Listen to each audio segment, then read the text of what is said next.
জয় গুরু, বন্দে পুরুষোত্তমম। পরম পিতার আতুল চরণে আমি শতকোটি প্রণাম জানাই। শ্রী শ্রী ঠাকুর বললেন, কালী পূজা লক্ষ্মী পূজা যতই করো না, নিজে লক্ষ্মী না হলে মা কিছুই হবে না। তাহলে বন্ধুরা, কি রকম ভাবে পূজা করলে আমাদের পূজা সার্থক হবে? শ্রী শ্রী ঠাকুর একটা বাণী দিয়েছিলেন, চলন ছাড়া চরণ পূজা, জানিস বন্ধা পূজা তা হয়। অর্থাৎ ঠাকুর আমাদের চলার কথা বললেন। কি রকম চলা? শুনুন। পূজা মানে পুনর্জাগরণ। অর্থাৎ আমরা যে দেবতার বা দেবীর পূজা করি, সেই পূজা কখন সার্থক হবে? যখন সেই দেব দেবতার যে গুণ, সেই গুণে যখন আমরা গুণান্বিত হতে পারবো, তার চলনে যখন আমরা চলতে পারবো, তার রঙে নিজেকে রাঙিয়ে তুলতে পারবো, তখনই আমাদের পূজা সার্থক হবে।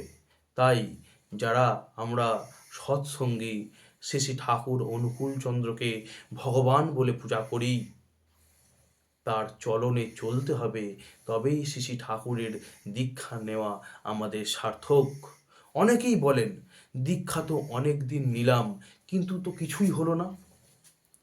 প্রায় শোনা যায়, এখন যে ডিপি ওয়ার্কে আমরা যাচ্ছি, প্রায় শুনতে পাই আমরা, ঠাকুরের দীক্ষা তো 15-20 বছর আগে নিয়েছিলাম, অনেক দিন ঠাকুরের ইষ্টভীতি করেছি, তো কিছুই তো আমাদের পরিবর্তন হয়নি, তাই আর ইষ্টভীতি করি না, ছেড়ে দিয়েছি। তাদেরকে বলতে হয় যে ঠাকুরের দীক্ষা নিয়ে চলতে গেলে তার চলনে চলতে হবে। তিনি যেমন আমাদের বলেছেন ঠিক তেমনই আমাদের করতে হবে, তখনই তাঁর পূজা সার্থক হবে। তিনি যে যজন যাজন ইষ্টপ্রীতি সস্তায়নী সদাচারের কথা বলেছেন, সেগুলো অক্ষরে অক্ষরে পালন করলেই তার দীক্ষা নেওয়া সার্থক, নতুবা সার্থক নয়। তাই তাকে পূজা করতে গেলে তার চরণে আমাদের চলতে হবে। তিনি যা যা বলেছেন সমস্তগুলোই আমাদের করতে হবে। আমরা উপাসনা বইতে একটা বাণী আছে যে, প্রশ্ন আমার অস্তে যাক, রহুক যুক্তি সরে, তোমার মতো করব পালন মরণ শব্দ করে। তাই আমার যাই আপদ বিপদ আসুক না কেন, আমরা তার চরণে চলবো। ঠাকুর আবারও বলেছেন, কি বলেছেন? ঠাকুর বলেছেন, ইষ্ট নেশা ব্যাহত হরে, এমন কাজ বা প্রয়োজন, পদে পদে বিপাক আনে, ভ্রান্তি আনে অগণন। তাই ইষ্ট নেশা, ইষ্টের প্রতি ভালোবাসা, যে কাজ করলে ব্যাহত হয়, সেই কাজ আমরা মোটেই করব না। তবেই আমাদের তাঁর চরণে চলা হবে, তার পূজা করা সার্থক হবে। আমরা যখন দীক্ষা নিয়েছি, তখন ঋত্বিক দেবতা আমাদের কানে কানে একটা মন্ত্র দিয়েছিলেন, বীজ মন্ত্র। সেই বীজ মন্ত্র আমাদের জপ করার কথা বলেছিলেন। ঠাকুর বলেছিলেন বাণীতে, উষায় নিশায় মন্ত্র সাধন চলাফেরায় জপ, যথাসময় ইষ্ট নির্দেশ মূর্ত করাই তপ। তাই যথাসময় ইষ্ট নির্দেশ মূর্ত করায় তব। ঠাকুর যেমন যেমন নির্দেশ দিয়েছেন, ঠিক তেমন তেমন আমাদের নির্দেশকে পালন করতে হবে। উষায় এবং নিশায় আমাদের বীজ মন্ত্র আমাদের অনবরত জপ করতে হবে এবং চলাফেরায় জপ করতে হবে। বীজ কথার অর্থ আপনারা সকলেই জানেন।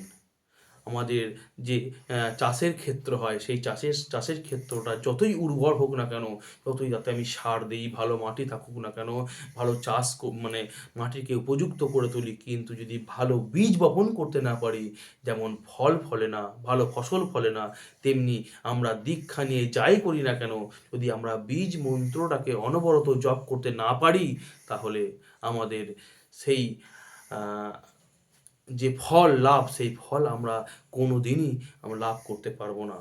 বীজ, যেমন একটা কথা আছে, ঠাকুরের বাণী আছে যে, বীজের মধ্যে বৃক্ষ আছে, রোপলে বোঝা যায়, আর নামের মধ্যে নামই আছে, ভজলে বোঝা যায়। তাই আমাদের এই নামকে ভজনা করতে হবে, ভজতে হবে। তাই তখনই আমরা এই নামের মাহাত্ম্য বুঝতে পারবো। ঠিক তেমনভাবেই আমাদের তার চলনে চলতে পারলেই আমাদের পূজা সার্থক হবে, নচেৎ পূজা কখনোই সার্থক হবে না। তাই প্রত্যেককে জয়গুরু জানাই এবং অনুরোধ করি, যারা আপনারা শ্রী শ্রী ঠাকুর অনুকূল চন্দ্রের দীক্ষিত, তারা যজন যাজন ইষ্টভীতি হস্তায়নী সদাচারের মধ্য দিয়ে চলুন। তাহলেই বুঝতে পারবেন এই দীক্ষার সার্থকতা কোথায়। আচার্যদেব একটা কথা বলেন যে, যখন কেউ তোমাকে জিজ্ঞাসা করবে তোমার ঠাকুর কেমন, যেন তুমি বলতে পারো আমাকে দেখে বোঝো আমার ঠাকুর কেমন। তখনই সেইটাই হবে আসল যাজন করা। জয় গুরু, বন্দে পুরুষোত্তমম।